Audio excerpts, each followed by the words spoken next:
আজকের রেসিপি কুমড়ো সজনে।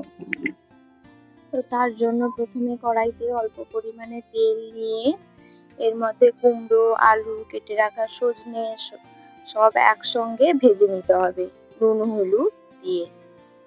সবজিগুলো বেশি ভাজবো না, অল্পই ভাজবো।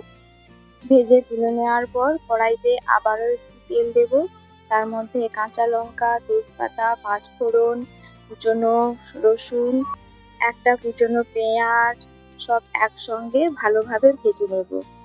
পেঁয়াজগুলো ব্রাউন কালার হয়ে আসলে সবজিগুলো দিয়ে দেব।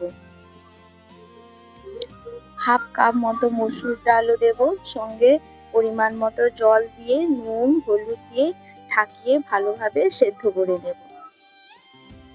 সব কিছু সেদ্ধ হয়ে আসলে অল্প পরিমাণে চিনি দিয়ে দেব। কুমড়োর তরকারিতে একটু চিনি দিলেই ভালো হয়। আর সবজিগুলো একটু স্ম্যাশ করে নেব। ব্যাস, তারপরে রেডি সজনে কুমড়ো। আজকের রেসিপিটা কেমন লাগলো অবশ্যই জানিও। আর একটা সাবস্ক্রাইব করতে ভুলো না।